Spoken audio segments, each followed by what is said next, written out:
Assalamualaikum warahmatullahi wabarakatuh. Selamat pagi, semangat pagi, good morning, sugeng ijang. Ketemu dengan saya lagi, Kang AE, tuan rumah podcast Mesra, media dan suara perawat untuk masyarakat. Ya, pada saat ini kita mendapatkan tamu yang luar biasa. Beliau adalah senior di sini terkait dengan persoalan pengalaman dan nanti akan membahas banyak tentang perawat dan tentu saja tentang ide khusus atau topik khusus tentang bagaimana perawat itu yang berbahagia itu yang kayak apa. Nah, karena itu tidak panjang-panjang, maka kita sambut dengan gegap gempita Profesor Dr. Mediana Dwidianti SKP MSc. Iya. Selamat siang, Assalamualaikum Prof. Waalaikumsalam Pak Arwani. Apa kabar? Sehat. Jadi masih kelihatan sangat fresh ya Prof ya? Iya, alhamdulillah senang saya ketemu di sini. Mungkin ada rahasianya Prof yang bisa di-sharing ya. Kalau katanya Prof itu kan saya dulu sejak awal juga kenal dengan Prof itu waktu masih sangat muda-mudanya itu. Tapi sekarang melihat tidak banyak berubah sih. Ya, alhamdulillah saya mencoba, ya saya kan perawat 7 tahun. Ya, setelah itu S1. Setelah S1 dosen. Iya. Alhamdulillah sekarang udah mendapatkan rezeki jadi GB ya. Alhamdulillah. Ya, di situ saya banyak sekali pengalaman, resep-resep mungkin ya nanti yang bagaimana sih menjadi perawat yang bahagia, membuat pasien bahagia gitu loh. Oke. Jadi Prof Mai ini bisa jadi fresh setiap hari ini juga sakit bahagia ya. Iya.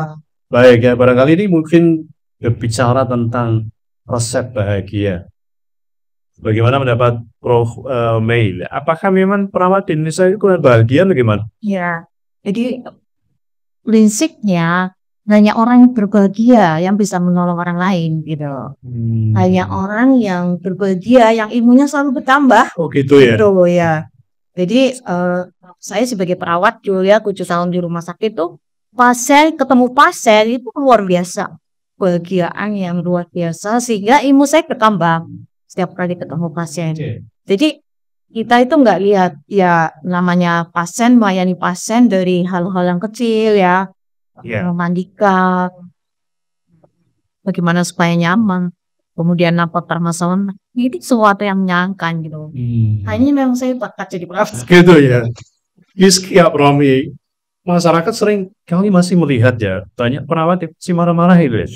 Apakah ini juga ada kalau diruntut ke belakang ada unsur ketidakbahagiaannya atau gimana Bro? Iya, jadi artikel jurnal terakhir. Orang-orang yang bisa mengelola emosi, orang yang bisa bahagia, itu hidupnya akan sejahtera. Kemudian tuh digambarkan di situ sosial ekonomi meningkat, kemudian rezekinya bertambah gitu loh. Saya tuh makanya saya kan mengembangkan regulasi emosi ya. Itu ternyata kuncinya orang bahagia itu yang bisa mengatur emosi. Nah, jadi bisa dikatakan bagaimana dia akan membahagiakan orang lain. Iya. Kalau dia sendiri gak bahagia gitu ya, sehingga kemudian implikasinya atau refleksinya kepada pasien kadang-kadang terus justru nggak ini kemudian dikaitkan dengan ini perawat ini gak bahagia gitu ya. Terus kemudian menurut Prof ya, indikator perawat bahagia itu kayak apa sih Prof? Iya. Jadi bahagia itu kan bisa fokus ya. Jadi misalnya lihat pasien sedang istirahat di infus, orang bahagia itu kan tahu ini pasien kenapa ya. Kenapa kok di infus RL? Dia akan tanya, ingin tahu bagaimana saya bisa menolong dia gitu loh. Nah itu kalau dia sudah tahu, oh ini misalnya diare perlu ini apa ya?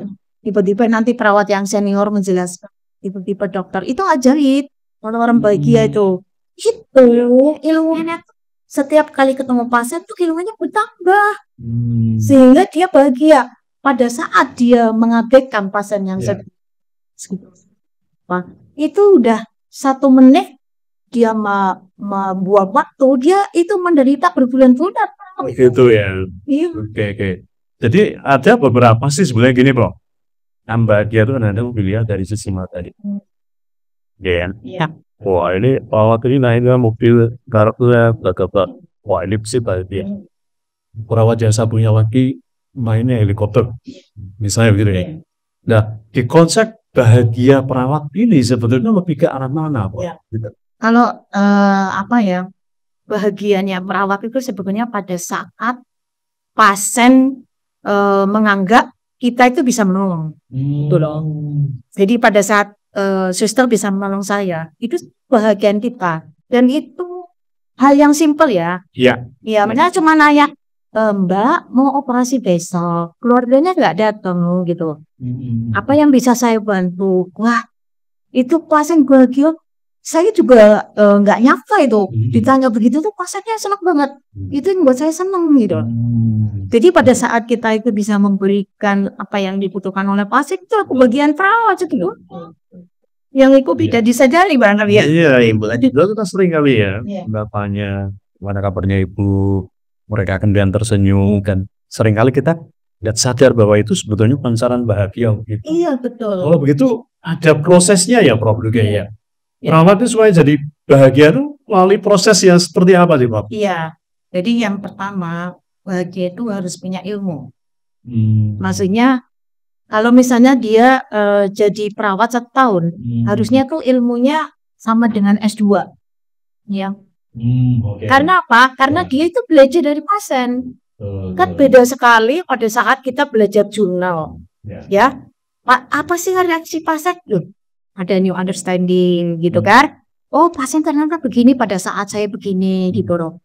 Saya tuh orangnya senangnya uji coba ya. Jadi saya pernah menguji coba 1 menit menyelesaikan masalah pasien dengan touch. Cuma saya bilang apa yang ibu rasa? Itu orang sedang stres, pasien sedang stres tuh cerita A sampai Z dan masalahnya selesai. Kalau gitu kita maafkan suami ibu ya Bu. Selesai dalam 1 sentuhan. Dan ketika selesai, disitulah kebahagiaan muncul. Iya. Dan kebahagiaan yang muncul itulah yang membuat perawat dari semangat. Iya. Dan imbasnya kepada kualitas perawat. Betul. Oke ya, jadi memang ya tadi kalau tidak salah Prof kan mengatakan ya, perawat harus punya ilmunya. Iya. Bahagia itu. Iya. Ya. Dan itu gimana ya karena kalau menurut saya atau masyarakat awam ya Prof, itu yang namanya bahagia itu ya tadi ya. Oh ternyata dia kemudian punya sesuatu yang memang wah ini ukurannya bahagia. Tapi kalau kemudian begini Prof, secara material mungkin dia tidak mendapatkan. Ya. Tetapi apakah ini juga nanti akan bisa berimbas pada perawat ini untuk bahagia? Ya, jadi gini, kalau misalnya saya sedang kuliah S2. Kemudian kalau saya tamat, saya bahagia. Sudah selesai. Iya kan, misalnya saya kepengen beli rumah. Setelah saya bisa beli rumah, bahagianya selesai. Tapi kalau saya merawat pasien sampai tua, itu tidak kena selesai. Ya, karena pasien tuh akan mencari kita ya. Kalau yang saya pahami ya. Kita itu kalau begitu bisa memahami, mengerti masalah pasien ya, ilmu bertambah, betul sekali, banyak kajian ilmu bertambah. Karena tiba-tiba dokter menjelaskan, perawat menjelaskan, tiba-tiba itu ada buku yang saya baca karena saya ingin tahu apa itu masalah pasien gitu. Dan itu diinisiasi dari kebahagiaan. Gitu ya. Bicara dengan perawat, cara berbicara dengan pasien itu seperti apa? Itu harus terus belajar. Karena nggak mungkin komunikasi adalah nggak gitu. Tapi sebetulnya apa sih yang dirasakan pasien itu? Apa sih yang dibutuhkan? Itu kebahagiaannya tuh sampai tua, Pak. Oh ya. Iya. Oke, ini menarik ya. Jadi bahagia yang simple dan kemudian garis bawahnya bahagia itu tidak sesak. Iya. Menarik sekali. Ya. Tapi kalau kita lihat di lapangan Prof, itu kan perawat perbandingannya dengan pasien itu kadang-kadang tidak imbang. Ya. Apakah hal semacam ini juga akan berimbas pada proses untuk mendapatkan kebahagiaan? Iya. Ya, kan saya juga 7 tahun jadi perawat dan sering ini. Jadi kalau pasiennya banyak, itu sebetulnya kita harus tahu gitu mana yang kita butuhkan. Jadi saya pernah merawat jenis malam 20 orang, 2 orang kritis. Nah, yang lainnya nggak bisa Dirawat kita fokus ke kritis, ya gitu kan. Nah, untuk kita di situ itu ada semacam prioritas. Pasien ini yang butuh ini, pasien itu yang butuh itu. Nanti kalau saya sih bilang keajaibannya itu banyak di situ. Karena tiba-tiba pada saat ada pasien yang bisa jalan, tiba-tiba ada yang menolong, tiba-tiba ada yang bantu. Jadi penuh dengan keajaiban kalau menurut saya dari cara merawat pasien itu. Dan kemudian kita itu ternyata peristiwa ini tuh apa ilmunya, peristiwa ini tuh nah sampai satu titik saya bilang sama kita harus laporan sama dia itu. Kalau cuma 20 orang yang jaga 2 pasiennya nggak sadar ini yang kita harus ini yang kita bisa lakukan. Yang lain ketataran, misalnya yang mau operasi kan harus disiapkan bukti dan sebagainya. Itu jadi nggak bisa kan. Ini 2 orang yang kesadarannya turun itu harus dilaporkan ke direktur, saya bilang gitu. Ya. Tapi dengan melihat prioritas itu sendiri pun juga unsur bahagianya tetap harusnya muncul supaya orang yang tadi merasa dalam tanda petik kok 2 orang pasien itu yang didahulukan, ya, maka ini konsep bahagianya menjadi muncul. Ini bro, jadi ini kan memang menjadi masalah penting ya. Bahagia itu menjadi penting. Ya, ada satu pepatah mengatakan bagaimana kita akan memusatkan pikiran, tindakan kita pada orang lain kalau diri kita sendiri masih dalam kondisi yang bersedih, dalam kondisi yang tidak terpenuhi macam-macamnya, gitu kan. Nah, dalam konteks terpenuhi, orang kan ada namanya biopsikososio-kultural spiritual. Ini kayaknya benderanya perawat kayak gitu. Iya. Nah, kalau kemudian dikaitkan dengan konsep bahagianya itu, bagaimana menurut Prof. Mei? Apakah memang biopsikososio-kultural spiritual itu kemudian di masing-masing unsur itu juga harus ada unsur bahagianya? Iya. Nah, itu implikasinya di lapangan gimana? Iya. Saran banget gitu loh dengan orang yang selalu sendiri gitu. Terus kayak nggak bisa menggunakan. Terus perilakunya betul. Nah, ternyata saya belajar ada fungsi amigdala. Jadi pada saat kita fungsi amigdala kita berbeda, jadi amigdalanya itu tidak berfungsi normal, itu otak kita itu jadi berjalan. Jadi mau dikasih tahu seperti apa dia nggak bisa menerima. Harus tenang. Makanya di dalam regulasi emosi harus tenang. Saya malah bilang gini, tenang itu adalah kebahagiaan yang sempurna. Karena di situ kita bisa menilai yang objektif gitu ya. Sebenarnya nih saya kenapa? Saya harus seperti apa? Itu tuh harus latihan nama. Betul. Iya. Ya, bicara masalah latihan, Ros. Untuk jadi perawat kan perlu pendidikan. Iya, betul. Dimulai dari titik mana bahagia itu harus dilatih? Apakah ketika masuk di pendidikan atau justru sudah bisa dimulai sejak mereka di keluarga gitu loh? Dari mahasiswa. Karena itu kan latihan. Jadi kayak skill. Jadi seperti kita olahraga. Gitu. Jadi kalau kita nggak pernah latihan regulasi emosi, yang saya pelajari ya dari mahasiswa itu banyak sebab. Itu kan hindari pengalaman sedih, marah. Jadi orang Syaham tuh Assalamualaikum, gimana bagi pribadi pasang? Karena dia menghindari itu, nggak kena latihan mengulang. Ya, oke. Mungkin contoh real ya, Prof. Kalau masuk di keperawatan itu kan pasti dari berbagai SMA dengan latar belakang yang beda. Tapi dia masuk di sebuah institusi, let's say, pemerintah. Tapi disitulah kemudian mereka harus dilatih untuk bahagia. Itu kan indikatornya itu ya. Jadi mereka memiliki konsep yang sama, kemudian mereka punya perasaan yang sama, bahwa nanti mereka itu harus membahagiakan orang lain, dan mereka harus mulai latihan di situ dengan latar belakang yang berbeda. Iya, ini tinggal menurut saya ya. Jadi saya sekarang membangun laboratorium virtual untuk melatih mahasiswa meregulasi emosi. Jadi virtual, jadi bisa dilatih di mana saja. Ini kita sedang membuat proyek itu.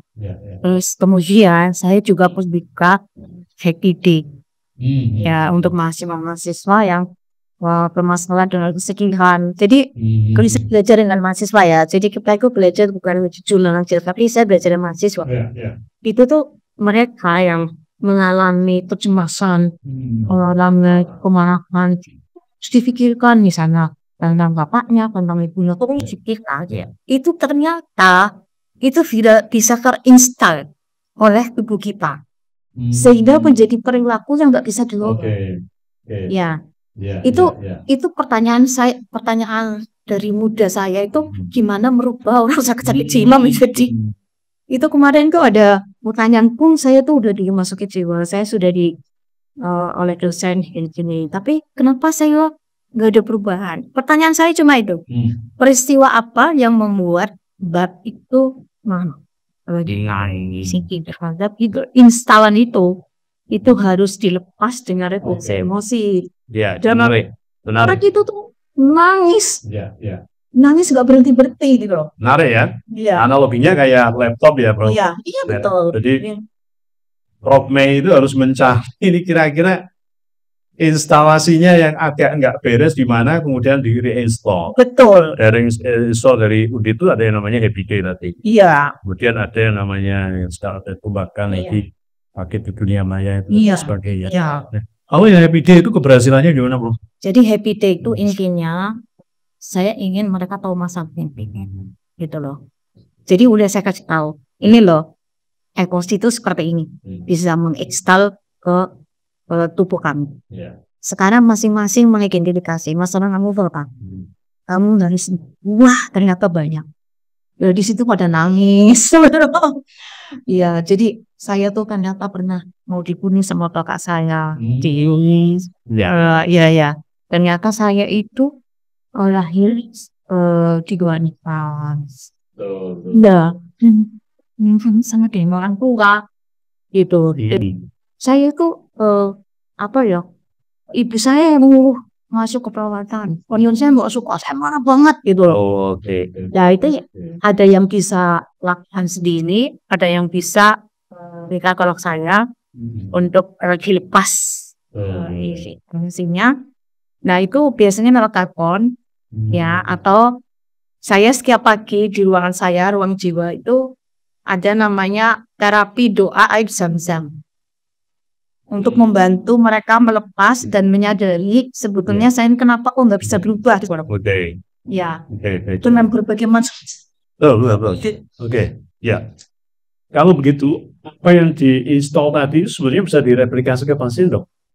Iya, belum dilepas. Selama ini Mei kan mencoba menginstalasi kembali mahasiswanya ya. Oh ini loh ada titik-titik yang harus dibongkar kembali, dikasih instalan yang baru sehingga akhirnya menjadi orang baru dengan bahagia. Nah ini pun sebenarnya bisa direplikasi di pasien gitu ya? Iya bisa. Makanya saya bilang kita harus selalu mendapatkan new realitas. Misalnya seperti tadinya ke ibu tuh nggak pengen ketemu, malas ketemu, tiba-tiba setelah diregulasi emosi, ibu saya itu ternyata perjuangan saya untuk hidup lebih baik. Itu new reality. Jadi mereka kan mendapatkan new realitas dari regulasi emosi. Betul. Nah ini ngomong-ngomong tentang tadi, bro. Ya, kalau dilihat dari tingkat kesulitan, Prof, selama Prof menjalankan itu untuk menyiapkan calon perawat yang bahagia. Kalau kita bicara 0 sampai 10, yang tersulit yang dihadapi oleh Prof untuk mendesain calon perawat dari bahagia itu di unsur mana, Prof? Ini kan baru ibaratnya Pak Prof Mei ini kan baru berlisan itu. Ya, itu di mana? Ada nggak dulu ya? Kalau sudah ada momen awakening, bahwa saya itu minta bahwa itu itu kayak ada masalah dengan Tuhan. Set instalan dia ciri itu nggak bisa. Jadi harus bahwa saya itu bermasalah. Dan itu disampaikan langsung oleh yang bersangkutan. Dari hasil wawancara. Betul. Kalau itu data persu. Kalau Happy Day itu grup. Jadi mereka tuh saya begini sama pacar saya takut. Dan itu mas disampaikan dengan privasi. Betul. Dari sisi etikanya gimana? itu kan hanya untuk mereka. Iya. Ya mungkin kalau kemudian itu disiarkan. Enggak mungkin. Ada ya.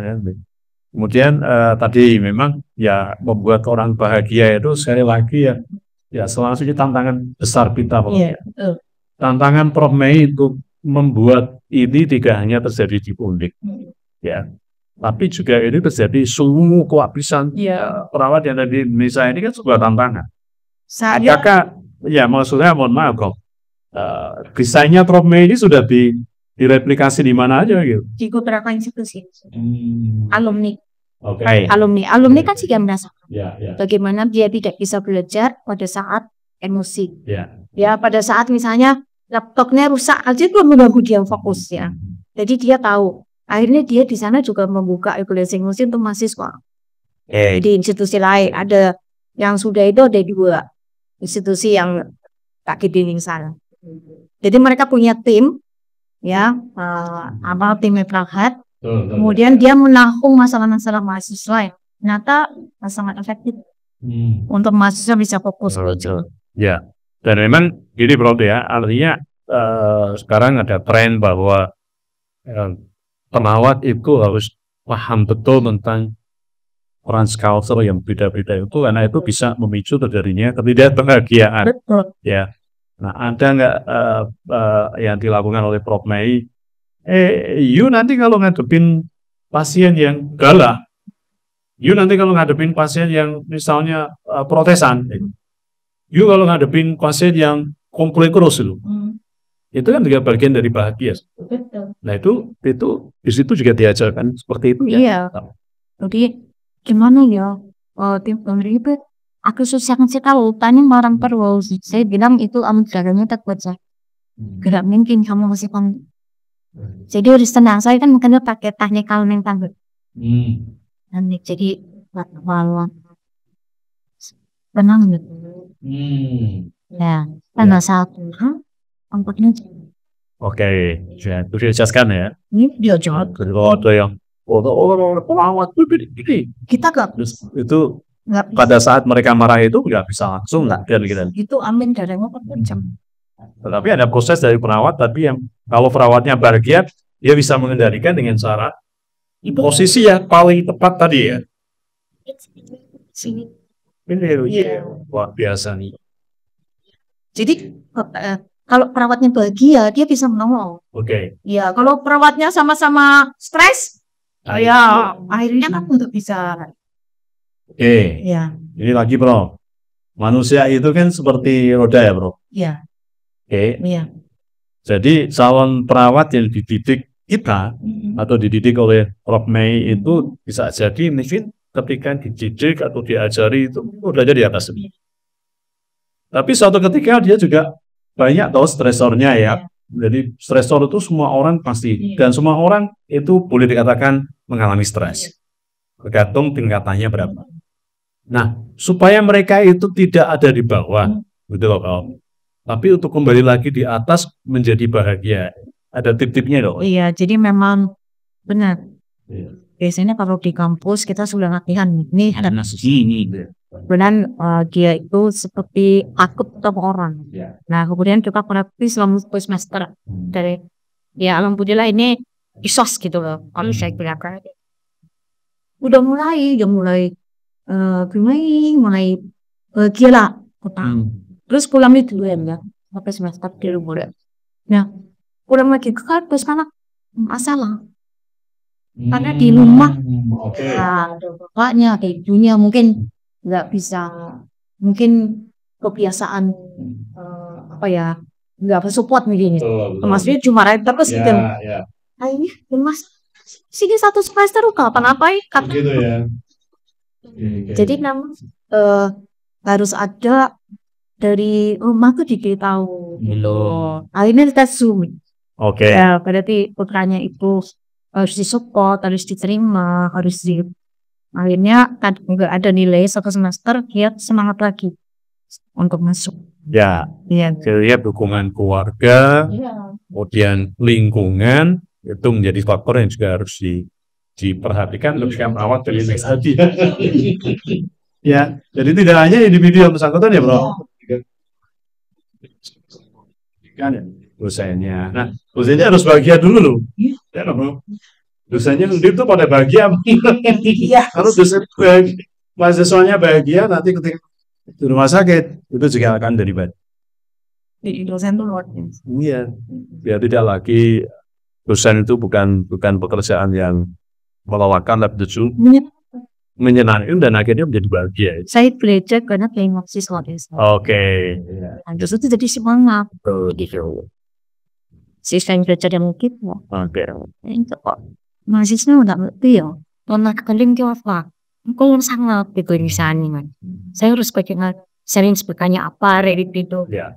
Oke, selama ini kan dari konteks pendidikan. Masih ada dalam konteks masyarakat. Konteks pengambil kebijakan. Ada nggak, Bro? Mungkin saran atau apa dari konteks masyarakat sendiri dan dari konteks policy maker dalam hal ini pemerintah lah itu ya. Supaya nanti juga ya tadi pendidikan mungkin menggebu-gebu untuk memberikan pelajaran tentang bagaimana perawat jadi bahagia. Tapi policy maker nggak dukung. Ya, masyarakat sendiri acuh tak acuh ya perawat. Ayo, gimana nih, Bro? Kalau saya akan mengendalikan apa yang bisa saya kendalikan. Jadi kalau ada kebijakan-kebijakan yang negatif yang tidak mendukung ya, lingkungan yang baik itu sangat berpengaruh. Betul. Dan itu saya merasa banget.